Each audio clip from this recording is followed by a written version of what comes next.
अस्सलामु अलैकुम वरहमतुल्लाहि वबरकातुहू औज़ु बिल्लाहि मिनश शैतानिर रजीम बिस्मिल्लाहिर रहमानिर रहीम।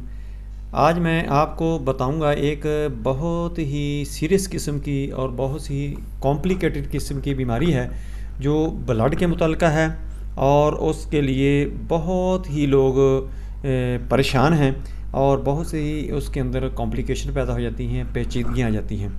वो है एप्लास्टिक एनीमिया। ये क्या होता है, इसकी सिम्टम्स क्या है, इसका इलाज क्या है, तमाम बातें मैं बताऊंगा। पूरी वीडियो देखें, आपको बहुत ज़्यादा फ़ायदा होगा। मैं हूं डॉक्टर हफ्सुद्दीन रंजम, आप देख रहे हैं यूट्यूब चैनल। मेरा आज का जो मौजू है वो है aplastic anaemia, symptoms, treatment, causes. दोस्तों, एप्लास्टिक एनीमिया क्या होता है? पहले मैं इसकी बुनियाद, इसकी तमहीद बांधूंगा कि आपको ये चीज़ अच्छी तरह समझ आ जाए। ये होता है, ये हमारी जो हड्डियाँ होती हैं इनके अंदर बोन मैरो होता है। एक सॉफ्ट सी चीज़ होती है। आपने देखा होगा कि जब कोई हम जानवर वगैरह करते हैं, हड्डी को काटा जाता है तो उसके अंदर एक नरम सी झिल्ली लगा लें या जाली टाइप चीज़ होती है जो अंदर से उसके अंदर खाने होते हैं, उसको कहते हैं बोन मैरो। बोन मैरो के अंदर सेल्स होते हैं, उसको स्टेम सेल्स कहते हैं, जिससे आगे WBC, RBC और प्लेटलेट्स प्रोड्यूस होते हैं। अगर उस बोन मैरो के अंदर वो स्टेम सेल्स ना हों, ना बने, तो आगे ये हमारा जो बॉडी का इम्यून सिस्टम होता है, हमारा ऑक्सीजन ले जाने वाला सेल्स यानी RBC होता है, हमारा ब्लीडिंग रोकने वाला जो सेल्स प्लेटलेट्स होता है, ये सारे के सारे प्रोड्यूस नहीं होते, ये डिस्टर्ब हो जाते हैं, जिससे बहुत ज़्यादा कॉम्प्लिकेशन हो जाती है। यहाँ तक कि ल्यूकीमिया, ब्लड कैंसर तक मामला चले जाते हैं और अक्सर लोग इस मामले में बड़े परेशान होते हैं। ये काबिल इलाज है। आप किसी करीबी डॉक्टर को मिलें, अपनी रिपोर्ट्स चेक करवाएं और इन मेडिसन को इस्तेमाल कर सकते हैं। मेरे साथ रब्ता करें, मैं आपको गाइडलाइन दे सकता हूं। देखें, मैं आपको सजेस्ट नहीं करता मेडिसन, आपने ख़ुद इस्तेमाल करनी है। किसी के साथ मशवरा करके करें या मेरे साथ रब्ता करें, अपनी रिपोर्ट्स चेक करवाएं और ट्रीटमेंट उसकी मुकम्मल तौर पर आपका मरीज़ ठीक हो सकता है। जब ये स्टेम सेल्स नहीं होते तो आगे कोई भी चीज़ नहीं बनती, जिसकी वजह से एप्लास्टिक एनीमिया आ जाता है। इसकी काजेज़ क्या हैं? ये जेनेटिक भी हो सकता है, बाई जीन्स आ सकता है, और कोई प्रॉब्लम बोन मैरो के अंदर पैदा हो जाए वो ये भी हो सकती है कि किसी को कैंसर का मरीज़ हो सकता है, जब उसको रेडियोथेरेपी यानी कीमोथेरेपी दी जाती है उस वक्त ये हो जाता है। कोई एंटीबायोटिक तेज़ किस्म का और ओवरडोज दे दिया जाए, वो भी इसको अफेक्ट कर सकता है। और ऐसा कोई हादसा जिसकी वजह से बोन मैरो फंक्शन जो है वो डिस्टर्ब हो जाए, तो उसकी वजह से स्टेम सेल्स ज़ाया हो सकते हैं, ना प्रोड्यूस होने वाला मामला पैदा हो सकता है। जब वो नहीं होंगे तो फिर उसके बाद ये सारे के सारे डिस्टर्ब हो जाएंगे, क्योंकि उसने ही आगे कन्वर्ट होना होता है। इसको ब्लैंक सेल्स भी कहते हैं। आगे जब ये चेंज होता है तो उसको स्पेशल सेल्स कहना शुरू हो जाते हैं, यानी WBC हो गया, ये भी स्पेशल सेल है, RBC हो गया और प्लेटलेट्स हो गया। इनके बहुत ज़्यादा फंक्शन हैं। इसकी सिम्टम्स क्या होंगी? सिम्टम्स इसकी ये होती हैं कि मरीज़ का जो रंग होता है वो पिलाहट पे आ जाता है, उसके अंदर थकावट, फटीक, वीकनेस बहुत ज़्यादा महसूस होती है। बाज़ दफ़ा उसको ब्रीथलेसनेस हो जाती है, यानी जब चलता है या बैठे बैठे भी उसको सांस उखड़ना, सांस चढ़ना शुरू हो जाता है, जैसे बहुत ज़्यादा भाग दौड़ कर आया हो या बहुत ही हार्ड वर्किंग की हो, ऐसे हो जाता है मरीज़ के साथ। जिस्म के ऊपर खुसूसन एब्डोमेन के ऊपर या रान फीमर के ऊपर, पिंडलियों के ऊपर सूजन सी बन जाती है। वजह कोई नहीं होती, काज नहीं होता, सूजन आ जाती है।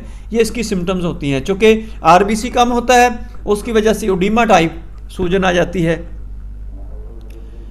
इसका हमने हल क्या करना है? इसका पहले नंबर पे तो टेस्ट करवाया जाता है कि बोन मैरो टेस्ट किया जाता है, CBC के अंदर भी जब इसकी एक परसेंटेज RBC WBC की होती है, प्लेटलेट्स की होती है, वो उसकी क्वांटिटी जो होती है वो बता देती है। इससे भी पता चलाया जा सकता है। और भी बहुत सारे टेस्ट हैं। इसकी अब तशख़ीस क्या हो सकती है, तशख़ीस की तरफ हम आते हैं। ये बोन मैरो ट्रांसप्लांट किया जाता है कि वो वहाँ पर स्टेम सेल्स पैदा करे जो आगे कन्वर्ट हों WBC RBC प्लेटलेट्स के अंदर। अच्छा, इसकी और भी एक सिम्टम बड़ी अहम होती है कि जब प्लेटलेट्स कम होते हैं, इसका फंक्शन ये होता है कि WBC पैदा करता है। अगर WBC पैदा नहीं होगा तो जो जिस्म की हमारी इम्यूनिटी होती है, क़ुव्वत मुदाफ़अत होती है, वो डाउन हो जाती है। मुख्तलिफ़ बीमारियाँ, मुख्तलिफ़ इन्फेक्शन जो होते हैं वो हमें घेर लेते हैं, वो नुकसान पहुँचाना शुरू कर देते हैं। अगर RBC डिस्टर्ब होता है तो हमारे जिस्म के अंदर जो ऑक्सीजन उसने, जो कि RBC जो होता है वो ऑक्सीजन आगे डिलीवर करता है, उसके ऊपर ऑक्सीजन ड्राइव करती है और मुख्तलिफ सेल्स जो जिस्म के हिस्से होते हैं, ऑर्गन होते हैं, उनको वो मिलती है।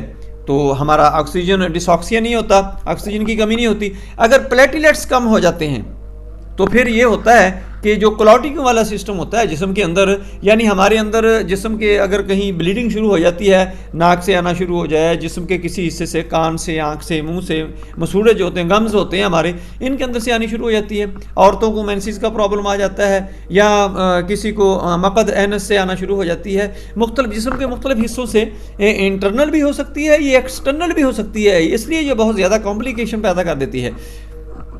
ये नहीं रुकती। अब हम आते हैं कि इसकी ट्रीटमेंट क्या है। वो मैंने आपको पहले भी बताया कि ये ट्रांसप्लांट किया जाता है बोन मैरो को, और मुख्तलिफ इसकी ट्रीटमेंट भी की जा सकती है।